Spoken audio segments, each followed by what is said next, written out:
আসসালামু আলাইকুম ওয়া রাহমাতুল্লাহ।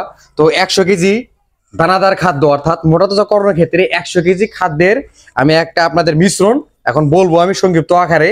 তো এইভাবে খাওয়ালে খুব দ্রুত মোটাতাজাকরণ হবে। আর দ্বিতীয়ত হচ্ছে এইভাবে খাদ্য খাওয়ালে আপনি যদি গরু বিক্রি করতে নাও পারেন কোনো সমস্যা হবে না, এটা একদম ন্যাচারাল জাতীয় খাদ্য।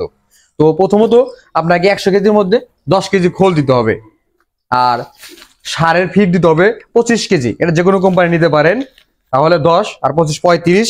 আর আমরা গমের ভুসি দিব 10 কেজি, তাহলে 45 কেজি হলো। সেই সাথে দিতে হবে ধানের গুঁড়া 10 কেজি, তাহলে 55 কেজি। আর পাশাপাশি এখানে ডাবলি ছোলা দিতে হবে 15 কেজি, তাহলে 70 কেজি হলো। সেই সাথে দিব আমরা ভুট্টার আটা, এটা দিব 30 কেজি, মোট 100 কেজি হয়ে গেল।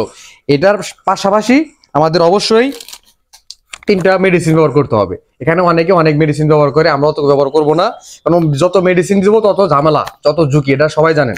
এখানে অবশ্যই মাত্র 3টা ওষুধ ব্যবহার করবেন। প্রথমত হচ্ছে D2 পাউডার অর্থাৎ ডিসিবি পাউডার, সেই সাথে আমরা ডিবি ভিটামিন দেবো। এখানে ফ্যাট পাউডারও দিব না, যেটা দিলে দেখা যায় যে গরু বিক্রি করতে না পারে, অনেক ক্ষেত্রে সমস্যা হতে পারে, অনেকে এটা ভাবেন।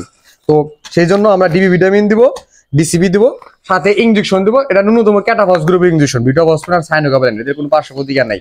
এইভাবে খুবই দ্রুতভাবে কোনো পার্শ্ব প্রতিক্রিয়া ছাড়াই আপনার গরু মোটাতাজা করতে পারবেন। এটা সর্বোচ্চ শেয়ার করে দিবেন সবাই। ধন্যবাদ।